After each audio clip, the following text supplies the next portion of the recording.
Hello everyone, कैसे हैं आप सभी। स्वागत है आपका मेरे यूट्यूब चैनल पर जिसका नाम है एनसीईआरटी कवर। तो आज मैं लेकर आई हूँ आपके लिए बहुत ही ज़्यादा इम्पॉर्टेंट वीडियो। आज हम करेंगे इस वीडियो में GSSB पीजीटी पॉलिटिकल साइंस के प्रीवियस ईयर क्वेश्चन पेपर्स, क्योंकि आपको पता है अगर किसी भी एग्ज़ाम की हम तैयारी कर रहे हैं तो PVIQ बहुत ज़रूरी होता है उसका करना। उसके बाद हमें अपनी तैयारी स्टार्ट करनी चाहिए। और अगर आपने को ऐसे इससे रिलेटेड और वीडियोस देखनी है तो मेरे चैनल पर जाकर देख सकते हैं। एंड मेरे चैनल को सब्सक्राइब करना एंड वीडियो को लाइक एंड शेयर करना। तो आज की वीडियो हम स्टार्ट करते हैं। तो इस वीडियो में करेंगे हम DSSB का PGT का 2021 का क्वेश्चन पेपर करेंगे हम, ठीक है। तो क्वेश्चन नंबर फर्स्ट है हमारा, रूसो की सामान्य इच्छा की अवधारणा के संबंध में निम्नलिखित पर विचार करें। तो इसमें से कौन सा इससे रिलेटेड है, इससे सही है, तो देखना है आपको। रूसो ने सबसे पहले जनरल विल की अवधारणा के बारे में अपनी राजनीतिक अर्थव्यवस्था पर व्याख्यान में लिखा था। वह जोर देकर कहते थे कि जनरल विल की व्यापकता संख्या की बात नहीं है जितनी कि आंतरिक गुणवत्ता और अच्छाई की है। जनरल विल को संप्रभु और व्यक्तियों को जनरल विल में सहभागी मानकर रूसो ने स्वतंत्रता के साथ अधिकार को समेट लिया। फोर्थ, उन्होंने जोर देकर कहा कि जनरल विल हमेशा जनता की भलाई के लिए होती है और स्वार्थ की इच्छा से अलग होती है। तो इसका आंसर आएगा आंसर नंबर बी। चारे ही जो ऑप्शंस हैं वो सारे ठीक हैं। हमारा नेक्स्ट क्वेश्चन है, मार्क्सवादी द्वंद्वात्मक भौतिकवाद के 3 आयाम हैं, निम्नलिखित में से उनमें से कौन सा एक नहीं है। इस पर ध्यान देना, नहीं पूछा है इसमें, ठीक है। विरोधों की एकता का नियम है या नहीं है, ये आपको बताना है। मात्रा की गुणवत्ता में परिवर्तन का नियम, इसका अर्थ है कि मात्रात्मक परिवर्तन गुणात्मक क्रांतिकारी स्थिति की ओर ले जाते हैं। निषेध का नियम। नेक्स्ट है, यह नियम की सामग्री और आदर्श सम्मान है और एकता का गठन करते हैं। तो इसका आंसर है डी।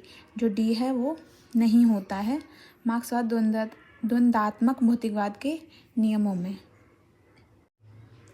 नेक्स्ट क्वेश्चन है हमारा, 1936 में BR अम्बेडकर ने बॉम्बे प्रांत के चुनाव में 17 सीटों पर चुनाव लड़ने के लिए एक राजनीतिक दल का गठन किया। राजनीतिक दल का नाम बताना है, यहाँ पर ध्यान दें, यहाँ पे राजनीतिक दल का नाम बताना है। फर्स्ट है बैकवर्ड ब्लॉक, सेकंड स्वतंत्र दलित आंदोलन, नेक्स्ट बैकवर्ड पीपल एसोसिएशन या फिर इंडिपेंडेंट लेबर पार्टी। तो इसका आंसर है D, independent labour party. Question number 4 देखते हैं।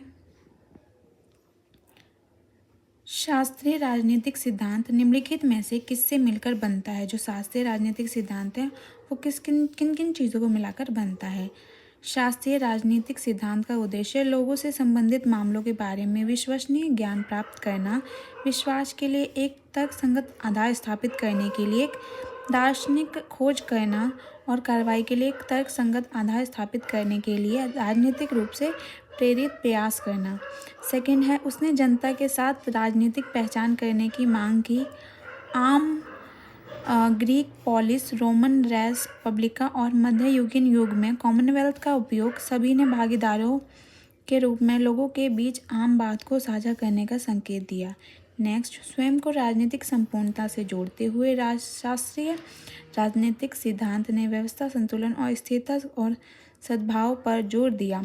इसलिए इस प्रक्रिया में वह संघर्ष, अराजकता, अस्थिरता और क्रांति जैसे शब्दों पर टिका रहा। तो इसका आंसर क्या होगा। इसका आंसर होगा आंसर नंबर सी। 1, 2 एंड 3 तीनों ही आंसर हमारे यहाँ पर ठीक हैं। नेक्स्ट क्वेश्चन देखते हैं, क्वेश्चन नंबर 5, निम्नलिखित में से किस तरीके से BR अम्बेडकर ने मार्क्सवाद की निंदा की। उन्होंने क्रिटिसाइज़ किया है, कैसे किया है वो हमें बताना है। उन्होंने सत्ता हथियाने के साधन के रूप में हिंसा की रणनीति की निंदा की और एक अच्छे समाज के निर्माण के लिए दृढ़ जन कार्यवाही का आह्वान किया। सेकंड, उन्होंने तर्क दिया कि इतिहास की आर्थिक व्याख्या जो राजनीतिक और वैचारिक संस्थाओं द्वारा निभाई जाने वाली महत्वपूर्ण भूमिका और राज्य के विलुप्त होने की अवधारणा को स्वीकार नहीं करती। नेक्स्ट, उन्होंने तर्क दिया कि वर्गों के बीच कोई संघर्ष नहीं है और सामाजिक संबंधों के वर्ण संघर्ष और बहुत बड़ा है। उन्होंने तर्क दिया कि एक अच्छा समाज उत्पादन के साधनों के व्यापक निजी स्वामित्व की मांग करता है। तो इसका आंसर होगा आंसर नंबर बी। हमारा 1 और 2 दोनों ही सही हैं। नेक्स्ट क्वेश्चन देखते हैं। निम्नलिखित में से किसने बैंथम के पैनोप्टिकन को शक्ति की एक नई तकनीक के रूप में श्रेय दिया? तो किसने दिया था? तो इसका आंसर होगा माइकल फूफू ने दिया था। ठीक है, तो नेक्स्ट क्वेश्चन हम देखते हैं। क्वेश्चन नंबर 7, ये थोड़ा सा मुश्किल कर रहा है। निम्नलिखित में से किसने कहा कि राजा के विद्रोह के नेताओं के खिलाफ कार्रवाई शुरू करनी चाहिए, क्योंकि ये वही नेता हैं जो विद्रोह को नेतृत्व प्रदान करते हैं।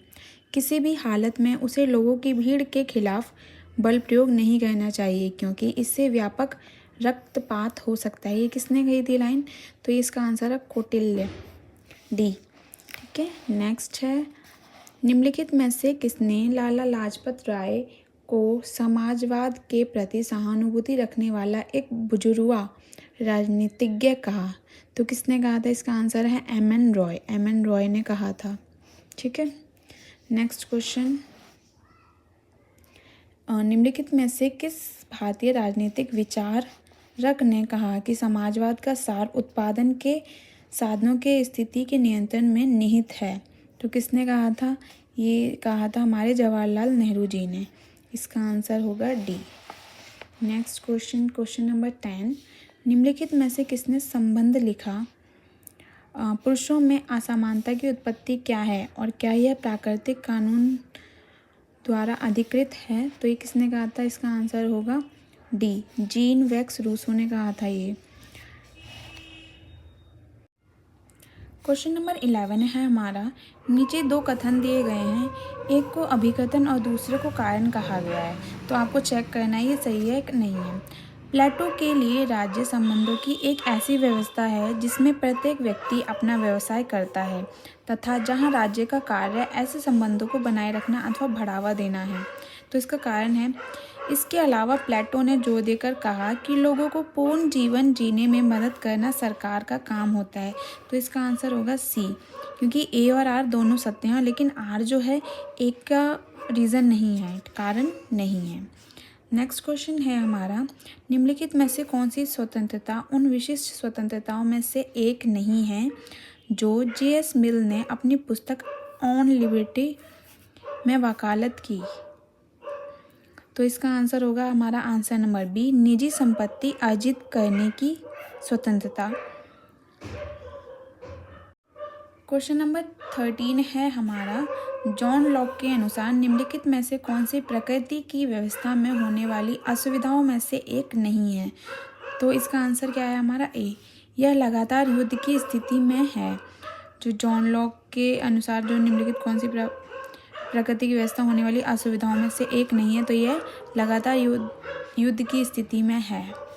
नेक्स्ट क्वेश्चन है हमारा क्वेश्चन नंबर 14। निम्नलिखित में से कौन एक विज्ञान के रूप में राजनीतिज्ञ सिद्धांत का प्रस्तावक नहीं है? तो इसका आंसर है answer number A, Leo straws जो है राजनीतिक सिद्धांत का प्रस्तावक नहीं है। नेक्स्ट क्वेश्चन है हमारा वही कथन और कारण का, अभिकथन और कारण का। कथन है कैरेट एंड स्टिक नीति एक दोहरी नीति है जिसका उद्देश्य विपक्ष में उदारवादी और चरमपंथी तत्वों के बीच एक कील चलाना है। तो इसका कारण है सरकार नरमपंथियों को पुरस्कार और रियायतें देती है, लेकिन साथ ही वह चरमपंथियों के खिलाफ अपने सैन्य अभियान को जारी रख सकती है। तो इसका आंसर होगा आंसर नंबर बी, ए और आर दोनों सत्य हैं और आर ए की सही व्याख्या करता है। तो ये हमने क्वेश्चन नंबर 15 तक, तो एक क्वेश्चन नंबर 15 तक हमने कर लिया। आगे के क्वेश्चंस जो हम नेक्स्ट वीडियो में कवर करेंगे, अदरवाइज़ वीडियो बहुत ज़्यादा लॉन्ग हो जाएगी।